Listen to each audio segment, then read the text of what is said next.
बे बोसोरब्रैयाव बिटिआर सरकारा सासेबो एनडिएफबि खौ थिकादार खालामाखिसै सरकाराव थानाय दैदेनगिरिफोरा पावाराव थानाय दैदेनगिरिफोरा दिनैसो माने बिथांमोना जानो ओंखारबोबाय बेयाव गोदान आफाद आरोबाव जोनोम होनायनि बाथ्रा सावरायदों बे गोजौआव थानाय दैदेनगिरिफोरा दिनैसो मानो सिरि मोनखो बे खाबुखौ लानानै दिनै जोंनि मानसिफोरखौ लानानै आरो गोदान आफाद दानायनि मोनसे बिथांमोना दिनै सिमां नुदों ইউপিএফ আৰু ইউপিএফএল লগ লাগি বিজেপি কেনেকৈ আউট কৰিব পাৰে 6 শিডিউলৰ কৰ্তৃপক্ষই তেওঁলোকে বিচাৰিলে কৰিব পাৰিব আৰু নিবিচাৰিলে তেওঁলোকে ইয়াৰ পৰা আঁতৰি থাকিব পাৰিব বিটিআৰ মুঙানো বেছিবাংবা গজোখা ইন্ডিয়াयाव मोनसेल' जायगा दङ एनसीआर नाय नेशनल कैपिटल रीजन दिल्लीयाव 6 শিডিউল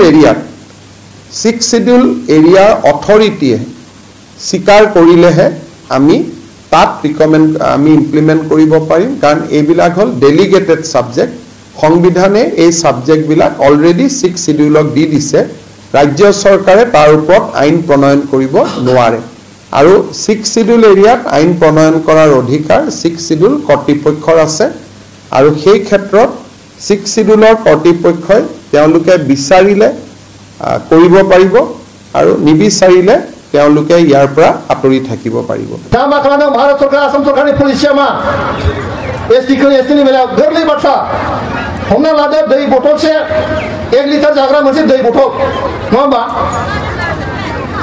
1 लिटार दै जाग्रा मोनसे बथल बेहाय जुदि नोङो 2 लिटार दै सोना होयोबा मा जागोन बेलाय मा जागोन बियो 1 लिटार दै जानाय बथलाव 2 लिटार दै सोना होयोबा मा जागोन बेलाय दैया उसिया होमबा जागोनसो बियो जाया बे नङा होमबा दा भारत सरकार आसाम सरकारा जोंखौ बिदिनो खालामनांगोन জাষ্ট আলোচনা হৈছে বিটিসি পৰা বিপিএফ আৰু ইউপিএফএল লগ লাগি বিজেপি কেনেকৈ আউট কৰিব পাৰে সেইটো বিষয়লৈহে আলোচনা কৰিছে মই অপেনলি ক'লো যে আমাৰ মাজত এনেকুৱা আলোচনা হোৱাই নাই জাষ্ট আলোচনা হৈছে বিটিসি পৰা বিপিএফ আৰু ইউপিএফএল লগ লাগি বিজেপি কেনেকৈ আউট কৰিব পাৰে সেইটো বিষয়লৈহে আলোচনা কৰিছে তাৰমানে বিপিএফ ইউপিএফএল আগন্তুক বিটিসি নিৰ্বাচনত একেলগে কেনেকৈ মিলি পেলাই খেলিলে বিজেপি আউট কৰিব পাৰে সেই বিষয়ে আলোচনা হৈ আছে কিন্তু কথা সেইটোৱে যে আলোচনা হৈছে হৈ থাকক আমাৰ ক'ব লগা একো নাই কিন্তু মোক যে প্ৰচাৰ কৰিছে অপপ্ৰচাৰ কৰিছে যে হাজাৰবা মহিলাৰীয়ে দিছপুৰতহে কেবিনেট মন্ত্ৰী হৈ পেলাই থাকিব আকৌ প্ৰমোদ বড়োহে চিফ হ'ব সেইকাৰণে আপোনালোকে বিফেভ কৰি লাভ নাই এইফালে আমাৰ দলত আহক এইবিলাক কথা কিয় প্ৰচাৰ কৰিছে এইটোতো ঠিক হোৱা নাই যদিহে আপোনাক চিপ পদত দিয়ে নাই এইবিলাক মোক চিপ লাগে নালাগে এইবিলাক আলোচনা নাই আমাৰ হ'ল কথাটো হ'ল ইউপিএফএল বিপিএফ কেনেকৈ মিলি পেলাই কাম কৰিব লাগে ইয়াৰ বিষয়লৈ আলোচনা হৈছে আৰু বিজেপিক ইয়াৰ পৰা আউট কৰিব লাগে ইউপিএফএলৰ এজেণ্ডাটো সেইটোকে এজেণ্ডা কৰি পেলাই আমাৰ লগত আলোচনা কৰিছে ইহঁতে তো আমিও এগ্ৰিচন যেহেতু ইহঁতে আলোচনা কৰিব বিচাৰিছে ময়ো যাব দিছোঁ মই যোৱা নাই আমাৰ দলৰ নেতাসকলক মই পঠাই দিছোঁ বাছ 2025 আমি যিটো দেখিবলৈ পাইছে বিপিএফে আৰামত চৰকাৰ বনাব বিপিএফটো অকলে খেলিব কাৰো লগত এলায়েন্স নাই আজি ইউপিএফএলে আলোচনা কৰি আছে এইফালে কিবা এটা আলোচনা কৰিছে এইফালে কিবা এটা প্ৰচাৰ কৰি আছে এইটো কেনেকৈ বিশ্বাস কৰিম আমি অন্ততঃ বিপিএফে ছিংগেলি খেলিব আৰু ছিংগেলি মেজৰিটি পাব বিপিএফে সেইখন মানে আমি এবছলুট মেজৰিটি পামেই অন্ততঃ এবছলুট মেজৰিটি পাম আমি 25টা তলত বিপিএফ দলে নাপায় হৈ আছে আলোচনা ভালে চলি আছে কিন্তু মাজত কিয় এইবিলাক প্ৰচাৰ কৰিছে সেইটোৱে আচৰিত কথা সেইকাৰণে কৈছোঁ মই আজি অপেনলি কৈছোঁ মই যে ইউপিএফএলে চৰকাৰ এৰি পেলাই আহক তেতিয়াহে মই বিশ্বাস কৰিম তেতিয়াহে আমাৰ আলোচনাবিলাক কণ্টিনিউ হ'ব নাই সেইটো চৰকাৰৰ প্ৰক্ৰিয়া সেইটো ভালে চলিব মুঠতে সেইটো ডিপাৰ্টমেণ্টটো ট্ৰেন্সফাৰ বিটিসি ডিপাৰ্টমেণ্ট বিটিসি বনাব এইটো বিটিসি বনাব লাগে মোৰ হিচাপত সেইখন কথাতে থ্যাংক ইউ সিডনিত বাই ইলেকশ্যন হ'বলৈ গৈ আছে আমি জিকিম হিমন্ত বিশ্ব শৰ্মাই 6 নম্বৰ দফা কমিটিৰ প্ৰতিবেদনখন কাৰ্যকৰী কৰিম বুলি কৈছে সেই কাৰ্যকৰী কৰা কথাটো তেওঁ নিৰ্বাচনত যে সাংঘাতিক ধৰণে এবাৰ বেয়া ফলাফল দেখুৱালে লোকসভা নিৰ্বাচনত তাত যি ভয় খালে সেই ভয়ৰ পৰা ৰক্ষা পাবলৈ কৰা শেষ প্ৰচেষ্টা আপোনালোকে সকলোৱে জানে যে বিপদত যেতিয়া পৰে মানুহ যেতিয়া পানীত পৰি যায় তেতিয়াহ'লে খেৰকুটা এডালো ধৰে নহয় এতিয়া যিটো কাম 6 নম্বৰ দফা কমিটিৰ প্ৰতিবেদন ইমান দিন পেলাই থৈছিলে যিটো কাম তেওঁলোকে বিজেপিয়ে কেতিয়াও কৰিব নোৱাৰে কাৰণ তেওঁলোকে বিদেশী কানি ইতিমধ্যে অসম চুক্তিখন নাকচ কৰি দিছে সকলোৱে জানে কা আইনখনৰ জৰিয়তে তেওঁলোকে অসম চুক্তিক নাকচ কৰি দিছে তাৰ পাছতো তেওঁলোকে আকৌ এতিয়া 6 নম্বৰ দফা কমিটিৰ প্ৰতিবেদনখন ওপৰলৈ তুলি আনিছে এইকাৰণে যে অসমীয়া মানুহে তেওঁলোকক বিশ্বাস নকৰা হ'ল আপোনালোকে সকলোৱে জানে যে হিমন্ত বিশ্ব শৰ্মাই যি কথা কৈছে সম্পূৰ্ণৰূপে মিছা আৰু ভুৱা কথা কৈছে 6 নম্বৰ দফা কমিটিৰ ৰিপৰ্টত কি কৈছে 6 নম্বৰ দফা কমিটিৰ ৰিপৰ্টত কৈছে যে 1951 চনৰ আগতে অসমত বসবাস কৰা আৰু অসমীয়া ভাষা ক'ব পৰা অথবা ইয়াৰ ট্ৰাইবেল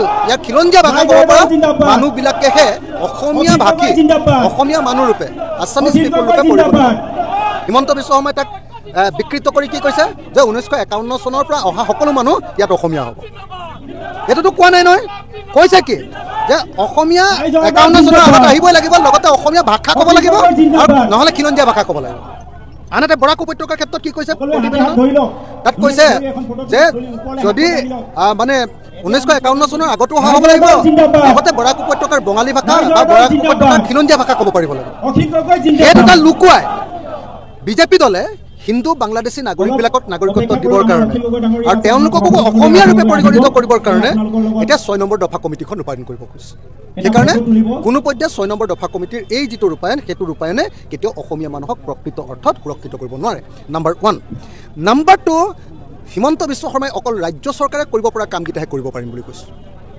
কিন্তু যদি অসমীয়া মানুহক সঁচাকৈ সুৰক্ষিত কৰিব লাগে সাংবিধানিকভাৱে সুৰক্ষিত কৰিব লাগে সাংবিধানিক সুৰক্ষা কবচ দিব লাগে একমাত্ৰ ৰাস্তাটো হ'ল যে অসমক ভাৰতৰ সংবিধানৰ 371 ক 371A অনুচ্ছেদৰ অধীনত আনিব লাগিব তেতিয়াহে অসমৰ মাটি আৰু অসমৰ সম্পদৰ অধিকাৰ আৰু অসমৰ চাকৰিৰ অধিকাৰ আৰু অসমৰ ৰাজনৈতিক অধিকাৰ আসনৰ সংৰক্ষণ বিধানসভা লোকসভা পঞ্চায়তৰ পৌৰসভাৰ যি আসনৰ সংৰক্ষণ খিলঞ্জীয়া মানুহৰ কাৰণে আসনৰ সংৰক্ষণ হ'ব পাৰে গতিকে যদিহে 371A পৰা জেৰ ভিতৰত টানে আৰু হিমন্ত বিশ্ব শৰ্মাই কোৱাৰ নিচিনাকৈ অকল যদি আপোনাৰ জ্যোতিচিত্ৰ বনৰ কাৰণে পইচা দিয়ে শংকৰদেৱ কলাক্ষেত্ৰৰ কাৰণে পইচা দিয়ে বিভিন্ন জাতি জনগোষ্ঠীৰ কৃষ্টি প্ৰদৰ্শনৰ কাৰণে হল বনাই দিয়ে অডিটৰিয়াম বনাই দিয়ে বা সত্ৰবিলাকৰ কাৰণে পইচা দিয়ে সেইটোৱে অসমীয়া জাতিক কেতিয়াও নতৰায় সেইবিলাক সাধাৰণ এডমিনিষ্ট্ৰেটিভ কাম সেইবিলাকে অসমীয়া জাতিক নতৰায় সেইবিলাক কৰিব পাৰে সেইবিলাক কৰা উচিত কিন্তু যিটো কাম কৰিব লাগে যে কেন্দ্ৰীয় চৰকাৰে সংবিধান সংশোধন কৰি 371 কৰ পৰা 371 জেৰ ভিতৰত এৰ পৰা 371 এৰ পৰা 371 জেৰ আৰ্টিকুলৰ ভিতৰত অসমক অন্তৰ্ভুক্ত কৰিব লাগে অসমক বিশেষ ৰাজ্য ঘোষণা কৰিব লাগে অসমৰ 6 জনগোষ্ঠীৰ জনজাতিকৰণ কৰিব লাগে আৰু 6 জনগোষ্ঠীৰ জনজাতিকৰণ কৰি অসমক বিশেষ ৰাজ্য ঘোষণা কৰি দিলে অসম বাচিব सरकाराव थानाय दैदेनगिरिफोरा पावाराव थानाय दैदेनगिरिफोरा दिनैसो माने बिथांमोना जानो ओंखारबोबाय बेयाव गोदान आफाद आरोबाव जोनोम होनायनि बाथ्रा सावरायदों बे गोजौआव थानाय दैदेनगिरिफोरा दिनैसो मानो सिरि मोनखो बे खाबुखौ लानानै दिनै जोंनि मानसिफोरखौ लानानै आरो गोदान आफाद दानायनि मोनसे बिथांमोना दिनै सिमां नुदों साथाम साब्रै ग्रुपजों 10 लाख 5 लाखनि स्किम हरनाय जाथोंसै नोंथांमोना फैदो बे बोसोरब्रैयाव जोंनि मानसिफोरनो सासेनोबो स्किम होआखिसै डेभेलप जाहोआखिसै बे बोसोरब्रैयाव बिटिआर सरकारा सासेबो एनडिबिखौ ठिकादार खालामाखिसै मा साथामजों मा 5 लाख 10 लाख कोटि थाखा हो जेराव बे थाखाया नोंनिबो नङा आंनिबो नङा सरकारनि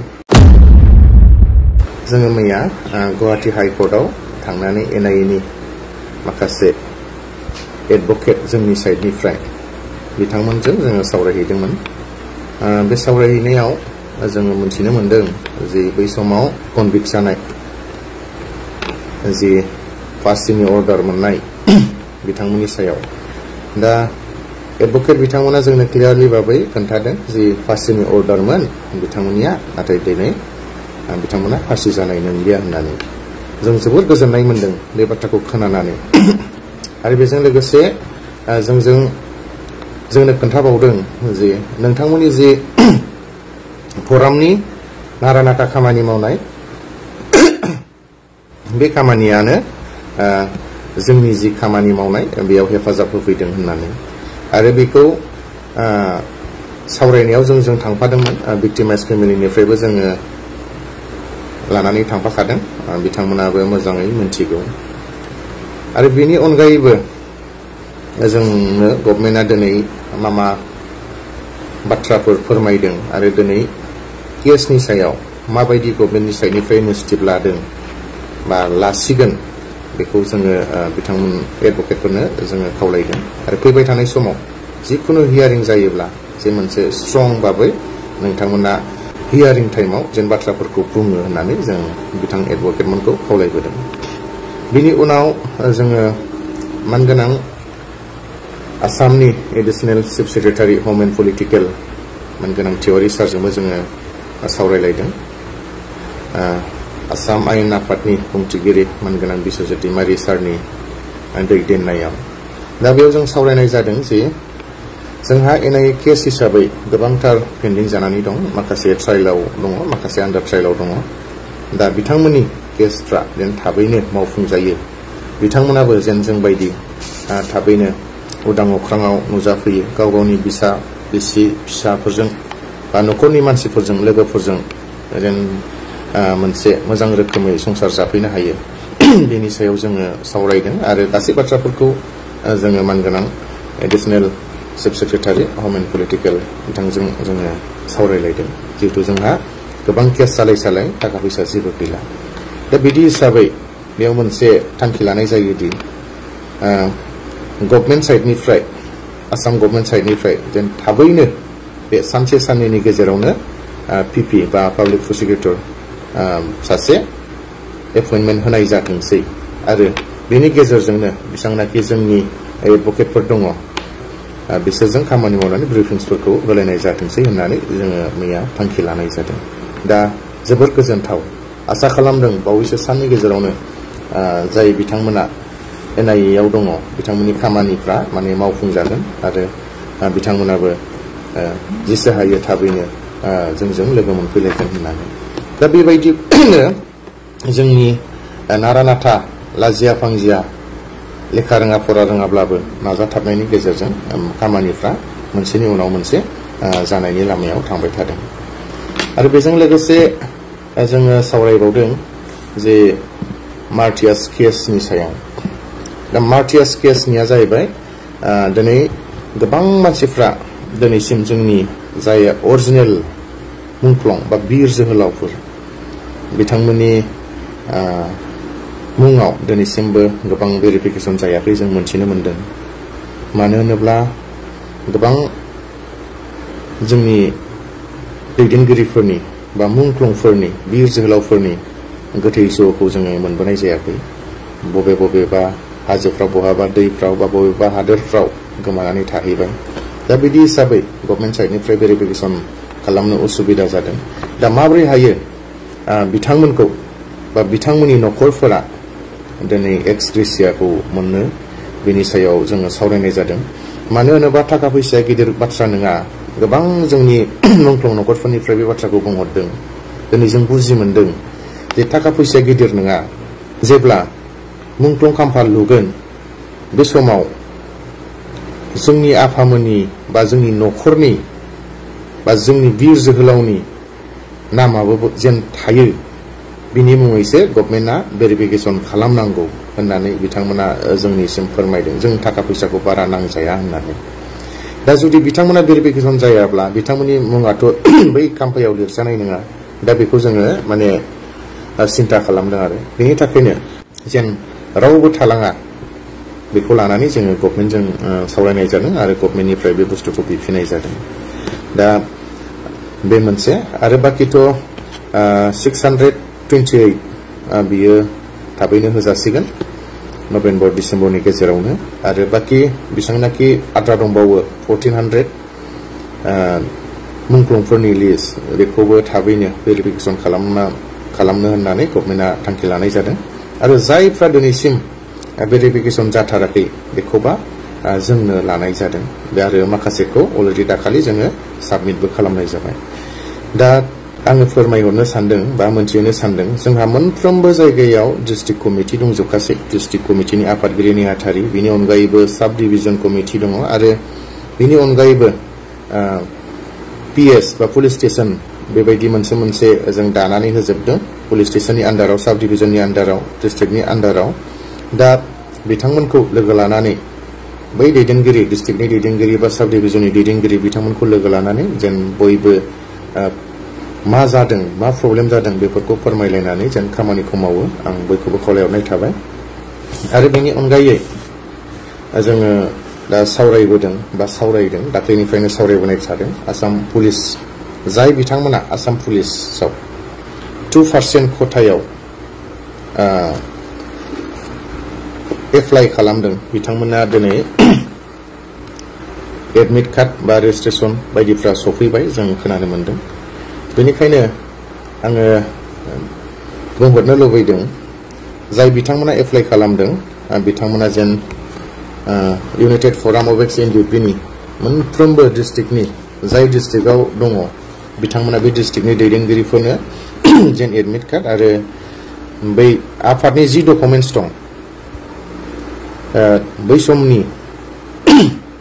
एडिजिपिनि इसु खालामनाय आइ कार्ड बा आइजिपिनि इसु खालामनाय मोनसे आइडेन्टि कार्ड आरो बेनि अनगायैबो चेक मोननाय चेकनि जिरक्स जि दङ बेखौ होफानो थाखाय आं बयनिसिमबो खावलायनाय थाबाय बेयाव खिन्थु गुबुना जानाय नङा खालि एनडिपि जाथारनांगोन बे माने एनडिपिनि थाखाय स्पेसियेल मोनसे खथा खालामनाय जादों 2% बेनिखायनो बेवहाय एनडिपिआनोल' जागोन आं बेवहाय आरो मोनसे फोरमायनो सानबावदों जे खारनाय आरो बारनाया मास्ट बि बेखौ पास खालामथारनांगोन पुसआप बेखौ खालामथारनांगोन बाखि लिरनाया जेसे हायो बेयाव रायलायनाय जागोन आरो बेयाव एसेबां गोनांथि जानाय नङा जोंनि थाखाय दा मेनलि खारनाय आरो बारनायखौ जोङो माने इम्परटेन्ट बेखौ जोङो एकेबारे देरहाथारनांगोन आरो बे मोनसे थाबाय आरो बेनि अनगायैबो जे जाय बिथांमोना 3rd ग्रेड आरो 4th ग्रेडआव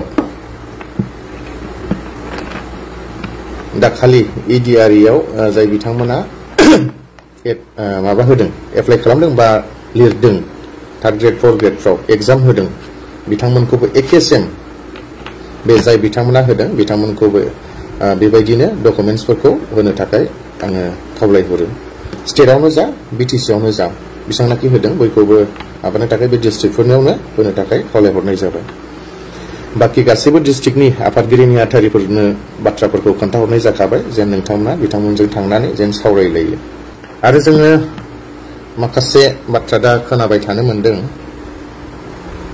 बावैसो साननि सिगांफोराव जोंनि बिटिआरनि बा बिटिसिनि दैदेनगिरिफोरा जोंनि खामानियाव बेबायदि मोनसेबो मावबोनायखौ जों नुनो मोनाखैमोन जों बोसोरब्रै नेदों बोसोरब्रैयाव बिथांमोना जोंनि खामानिनि थाखाय टाइम होनो हायाखिसै बा बिथांमोना सम होनो हायाखिसै जायनि थाखाय दिनै इउनाइटेड फराम अफ एक्स एनडिपि जोनोम होनानै जोङो बै बिथांमोन मावनांगौ खामानिफोरखौ दिनै जोङो मावबोदों आरो मावगासिनो दं दिनै जोंनि नाजानायाव जोंनि खामानि मावनायाव गासै एनडिपिनि जि समस्या क्ल'जआव थानाय जि रिलेटेड माखासे बुस्थुफोर दिनै मोनसेनि उनाव मोनसे मावजानायनि लामायाव दं आरो मावगासिनो दं दिनै बैफोर खामानिफ्रा फिथाइ थायनो नागिरगासिनो दङ फुलिबाय फिथाइ थायहां जाबाय दिनै मोनजानायनि लामायाव फैबाय दासो नाथाय दिनैसो बै बुस्थुखौ नुनानै दिनैसो जोंनि दैदेनगिरिफोरा सरकाराव थानाय दैदेनगिरिफोरा पावाराव थानाय दैदेनगिरिफोरा दिनैसो माने बिथांमोना जानो ओंखारबोबाय बेखायनो आं खावलायो जेन जोंनि जि खामानि मावनाय बेयाव नोंथांमोना हाबसननो नाङा जोंखौ इन्डिपेन्डेन्टलि खामानि मावनोबो जों नोंथांमोना हायोब्ला जोंखौ मददसो खालामनांगौ आलादा भाबै मावनो नाङा हायोबा जोंखौ मदद खालाम आं बेखौसो खावलायहरदों नाथाय दिनै नोंथांमोननि जि खामानि लानाय जों नुगासिनो दङ मैयासो चापागुरिनि हटेलाव मानगोनां बिटिआरनि CM प्रमद बर', बिटिआरनिनो डिपुटि CM गोविंद चन्द्र बसुमतारी, बिटिआरनिनो EM रन्जित एबा फेरेंगा, सावरायगोरा, बड'सा आरो गुबुन गुबुन दैदेनगिरिफोरखौ जों नुनो मोनदों। बेयाव दंबावोमोन दुलाराय बर' फरायसा आफादनि नेहाथारि लेङाइ आफादगिरि आरो गुबुन गुबुन जोंनि माखासे जिरायनानै थानाय CNDPनि सोद्रोमाफोरखौ मैया लानानै बिथांमोना सावरायलायदों। बेयाव जों मोनथिदों, जोंनि सर्सफोरा जोंनो खोन्थादों जे बेयाव गोदान आफाद आरोबाव जोनोम होनायनि बाथ्रा सावरायदों। सावरायनाया बेनो जे बेयावहाय दासो गोदान आफाद दानायनि माने जों जि खामानि मावदों इउनाइटेड फराम अफ एक्स CNDPआ बे खामानिखौनो मावनो होननानै बिथांमोना थांखि लादों। केसनि सायाव रिहेबिलिटेसन मोनैफोरखौ मोनहोनाय, केसफोरा उइथ्र' जायैफोरखौ उइथ्र' जाहोनाय, साख्रि मोनैफोरखौ साख्रि मोनहोनाय आरो गुबुन गुबुन जाय बुस्थुफोरा दिनै जों मावै मावै फ्राय गभर्नमेन्टआ इनिशिएटिभ लाबाय, मावजेनबाय, बे बुस्थुखौ दिनै आरो बिथांमोना गोदानै मावफिनो होननानै दिनै थांखि लाबाय। बिदिबा बोरै जागोन? हायोबा फै, जोंखौ मदद होफै। जोंथ' नेदोंमोन ना, जोंथ' खावलायबोदोंमोन ना, बहुद बार जों खावलायबोदों, बहुद बोसोर नेबोदों, बहुद बार बुंबोदों। जों स्वयं जों खोनानोसो मोनबावदों, जोंनि सिगाङाव बुंदों, दिनै जों नाम लाया। दिनै आंनि खामानिया खालि फैसा हरनायल'। आं दा मा मावनांगौ? 4 बोसोरनि उनाव जुदि बे बाथ्राया जुदि 4 बोसोरनि उनावसो बुङोब्ला मा जागोन? जों बेयाव शक जादों, आन्दायदों। आरे नोंथांमोनानोथ' लिडार, नोंथांमोनानोथ' सागान होदों, नोंथांमोनानोथ' मावनांगोन, आरो सोरथो दंबावो? जोंनावसो साजेसन बिबाय, नोंथांमोना सावरायलायनानै दे बुंदो। बोरै जागोन? आरो नोंथांमोनानोथ' हायेस्ट दैदेनगिरि, नोंथांमोनानोथ' सागान होदों। बेवहाय आरो जों माब्रै जों मा होनांगौ जाखो? ना जोंनाव पावारानो दं, ना मायानो दं, ना थाखायानो दं, ना फैसायानो दङ? जों जाबाय फिसा मानसि, नोंसोरबायदि गोरोंबो नङा, लेखा गोरोंबो नङा। जों जाबाय मावग्रा, सेल अबे दा अर्डार। जों खामानखौ मानि फैग्रा मानसि, चेन अफ खामान बायदि जों थांग्रा मानसि। चेना जेरै मोनसेनि उनाव मोनसे बारदों, बेबायदिनो जों खामानिखौ मावबोदों। दिनै बे गोजौआव थानाय दैदेनगिरिफोरा दिनैसो मानो सिरि मोनखो? जाय बुस्थुआ फिथाइ थायहां जाबाय, बे बुस्थुखौ जानो दिनै बिथांमोना ओंखारबोबाय। दुखुनि बाथ्रा। जों मोनथिदों, बेजों लोगोसे इउनाइटेड फराम अफ एक्स CNDPनि सोद्रोमाफोरखौ दिनै बिथांमोना लांनो नागिरदों। ओरैनोथ' सोखावखाबाय, बोखावखाबाय। जों मोनसे थांखि लानानै आफादा जोनोम होदोंमोन। जों रावबो पलिटिकेल बा जिखुनु पलिटिकेल हान्जानि सिङाव नङा। जों इन्डिपेन्डेन्ट, जों रावजोंबो दाजानायबो नङा आरो रावनिबो बोसोनखौबो जों मानिया होननानै जोङो सोलिबोदोंमोन। नाथाय मा खालामखो? जोंखौ दिनै जोंनि दैदेनगिरिफोरखौ साफा लांनानै पलिटिकेलाव इनभल्भ खालामबाय। आरो जोंनि माखासे बिथांमोनाबो बुजिया सोमजिया दिनै बाहागो लाहैबाय, गाब्र'हैबाय, गासैबो स्किमाव दिनैहाय इन्ट्रेस्ट होबाय। जायनि थाखाय जोङो जोंनि माखासे दैदेनगिरिफोरखौ दोनथ'नो गोनां जादों। मानो होनोब्ला जोंहा दायो मुहुर्त 4 बोसोराव जोंनो बेबायदि खामानि मावनोथ' सुबिदा होबोखायाखिसैनो। होबैनि थाखायनो जों लाजिया फांजिया दिनै दिल्लीयानो जा, गुवाहाटीयानो जा, बा बहाबानो जा, चिफ मिनिस्टार बा सोरबा गासैखौबो जों नारा नाथानि गेजेरजों जोङो रावखौबो नेयालासे जोङो लोगो हमबोदों। दिनै गोबांथार खामानि मावनो गोनां दङ। दिनै जोंनि दैदेनगिरिफ्रा बेयाव इनएक्टिभ जानाय हिसाबै खामानि मावनांगौ उसुबिदा जानायलाय दिनै ड्राफ्टिं खालामनांगौ, दिनै बायदि सावरायहैनांगौ, दिनै लिड लानांगौ, थाखा फैसानि खोथा दङ। दा बेफोरखौ सिन्था खालामनाय उसुबिदा जानायनि थाखाय जों जोंनि माखासे दैदेनगिरिफोरखौ बिबाननिफ्राय जोङो दोनथ'नाय जादों। जोंथ' रावखौबो एक्सेल खालामाखै, गासैबो आफादावनो दङ। दा बै खाबुखौ लानानै दिनै जोंनि मानसिफोरखौ लानानै आरो गोदान आफाद दानायनि मोनसे बिथांमोना दिनै सिमां नुदों। बियो खिन्थु बिराद गिदिर भुल जागोन मानगोनां जोंनि बिटिआरनि दैदेनगिरि नोंथांमोन। दिनै नोंथांमोन थासेयाव बेबायदि आरो गोदान गावहोबावोब्ला नोंथांमोनानो जुदि खालामनानै जुदि होयोब्ला जोंनि गेजेराव निश्चय आरो गावजों गाव माबा मोनसे सोंखारिलायनाया फैगोन। बेनिखायनो आं खावलायो जेसेबांनाखि दुलाराय बर' फरायसा आफादानो जा बा बिटिआरनि सिएमआनो जा डेपुटि सिएमआनो जा आरो गुबुन गुबुन एमएलए बिथांमोनानो जा गासैखौबो आं खावलायगोन जे नोंथांमोना बेफोरबायदि दायाबा मोजां, ज'यैनो खामानि मावलाङोब्ला मोजां। दिनै जों खोनानो मोन्दों मैयानि जि सिगनेट पार्कआव जि सावरायदों बेयाव जों खोनानो मोन्दों 3-4 ग्रुपजों 10 लाख 5 लाखनि स्किम हरनाय जाथोंसै, नोंथांमोना फैदो। मा बाथ्रा बेलाय? बे बोसोरब्रैयाव जोंनि मानसिफोरनो सासेनोबो स्किम होआखिसै, डेभेलप जाहोआखिसै। बे बोसोरब्रैयाव बिटिआर सरकारा सासेबो एनडिबिखौ थिकादार खालामाखिसै। इलेक्सन गेलेजानो गिनानै थाखा फैसा सासेबो बानायहोआखिसै। जों नुबोदों। दिनैसो सरकारानो बारा गोबाव गैला, बेखिनि समावसो जुदि 3-4जों 5 लाख 6 लाख हरोब्ला बिथांमोना दाहार लानानै खामानि मावनोसै। लास्टआव मा जागोन? बेनि बिलखौनो हरनो हानाय नङा। मानो बोसोरब्रैयाव मानो होआखिसै, दिनैसो मानो बुंखो? जों साननो गोनां जादों। दा जिखि जाया हरोब्ला मोजां। मा 3जों मा 5 लाख 10 लाख कोटि थाखा हो, जेराव बे थाखाया नोंनिबो नङा आंनिबो नङा, सरकारनि। आरो जों खोनानो मोनबावदों मासे मास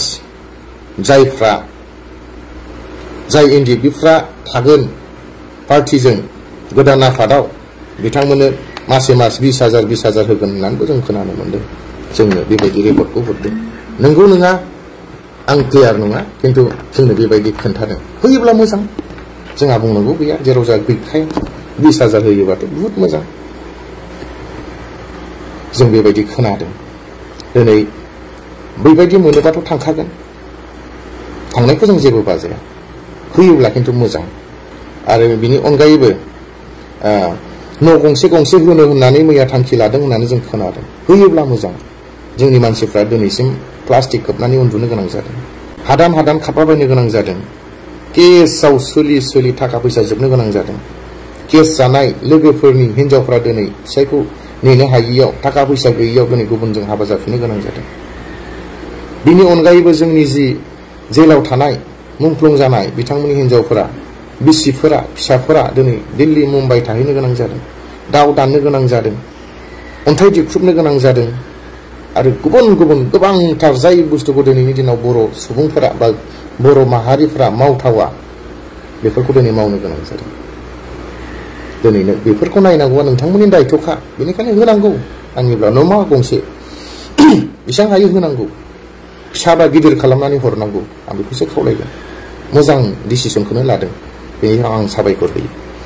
बेनि अनगायै आरो खोनाबावदों बाय इलेक्सनाव जोंना एनडिबि हिसाबै थानोथ' न' गैया। एबसु अफिसफ्रावनो थानानै बाय इलेक्सनाव बाहागो लाथोंसै। दिनै एबसु अफिसफोरखौ एक्स एनडिबिफोरनो हगारनो नागिरदों बाय इलेक्सननि थाखाय। बेबायदि होननानै जोंनाव सर्स फैदों, जों मोनथिनो मोन्दों। मोजांनि खोथा, जेराव जोंहा न'आनो गैखाया। बेबायदि जायगा जुदि जोंनोबो जुदि अफिस खालामनानै होयोब्ला निस्सय जोङो जायगाफोराव, ओनसोलफोराव खामानि मावनो मोजां जागोन।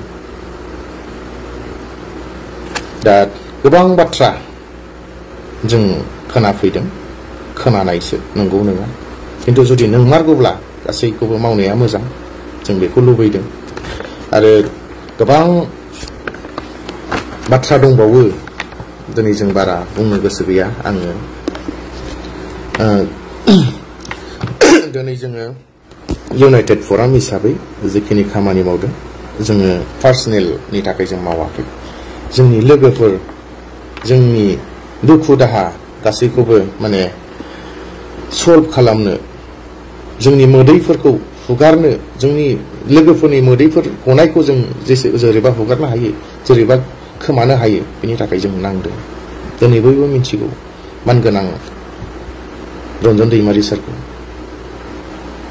बिथाङा दिनै मा अबस्थायाव दं दिनै रावबो बुजिया रावबो नायहैया रावबो गाहैया सायावल' बिथांनि मुंखौ लायो सम जायोब्ला बिथांखौ बायदि बायदि बुङो नाथाय जों थांग्रा जों नायहैग्रा मासाव खेबसे थाङो जों मासाव माब्लाबा खेबनै जायो जों नायहैनाया जों मोनथिगौ बिथाङा दिनै काइलेपारा टेनिफिबियाननि मोनसे आन्दाराव फिसा मोनसे न'आव दं जेल नङा बियो सेल जेलाथ' बिराद गिदिर गिदिर जायो नाथाय बेखौ मोनसे रुमाव दोनदों साबि मारि थेनानै दोनो ग्रिल होनानै जों मोनथिदों दाखालि बिथांनि जे नाब्लासानि ओरै साइडजों गासैबो हाग्रा जाजोब्बाय हाजोसो नालाय ओरै गोजौ ओरै गाहायाव हाग्रा जाजोब्बाय खोरखिफोरजों हाग्राफ्रा मानफब फैबाय दाखालि मा जाखो जिबौ एखेबारे जिबौआनो दं जाहैबाय नाब्लासारा सानबाय माबा मोनसे बे बेन्दोंआ मानफबजोबखानायखा नालाय बेन्दों खोमा सानदों जेब्ला खाथियाव थाङो होमबा एखेबारे रे खालामो सौनोसै एखेबारे सौथारनो नागिरबाय मा खालामनो दाना बेखौ बुथारनो थाखाय बेनाव खुनु लावथि गंसे होआ खुनु सिखा गंसे गैया जेबो गैया खालि लाइटार गंसेल' होनाय बेबायदि अबस्थायाव दिनै बिथांखौ दोनदों सौथारसिगौमोन जिबौआनो दा बिनि दायथ'खौ सोर लागौमोन बेनिखायनो जों खावलायनो एटलिस्ट थांनानैथ' नायहै दिनै मा अबस्थायाव दङ एटलिस्ट सावरायहै आरो बेबोथ' गैया बुङोब्ला बायदि बायदि बाथ्रा बुंगोन दालि ओंखाम हुनु सेन्ट्रेलनि माइरं हुनु सुवा आरो जेला मा बुस्थु बयबो मिन्थियो दालिफोरा सुवा ओरैनो सङो गोखै मोनजालायनाय जोंनो फोरमायदों दुखुनांथाव थेवब्लाबो दिनैसिम नाब्ला सारा बा रन्जन दैमारि सारा मालाबाबो गावखौ साना खबर लायो जों थांनाय लोगो लोगो खबर लायो माब्रै दं रायजो राजाफ्रा मा सिन्था खालामदों मोजाङै थानो हो फोरमाय सावरायहै गामि गामि थांनानै सावराय रायलाय उन्दै बैसोआव हाबा लानाय होबथा ड्राग्स गान्जा बेफोरखौ होबथा बिथाङा बुंहरदों आरो रायजो राजाफ्रा जेन गावजों गाव नारा नाथा जाया गाज्रि मोनलायनाय जाया बेफोरखौ नोंथांमोना बुजाय जोंखौ थोनहरदों जों सावरायदों जों दिनै मोनथिबोदों नाथाय मा खालामनो दिनै जोंहा गभर्नमेन्ट गैयिखाय गभर्नमेन्ट दंब्लाबो जोंथ' गैया जोंखौथ' सैखाया दा जेखि जाया जों जि आफादनि खामानि हिसाबैनो जोङो इउनाइटेड फराम अफ एक्स एनडिएफबिआ मावबाय थादों जोंहा रावखौबो बेसेबां बुंनांगौ गैया जोंखौथ' दिनै गोबां बाथ्रा मानसिफ्रा गोबां बुङो बुंथों जोंहा बेयाव जेबो बाजानाय गैया जा मावनांगौ मावलांबाय थागोन आफादनि सोद्रोमाफ्रा जेलनिफ्राय गवागौमानि मार्टियास न'खरफोरा मोनागौमानि बर' लाइमोनफोरा एनडिएफबिनि अनगायैबो लाइमोनफोरा मोनागौमानि साख्रि बाख्रि मोनागौमानि समयसाया जोबागौमानि जों जेसे हायो बुंलांगोन नाजालांबाय थागोन आरो मावलांबाय थागोन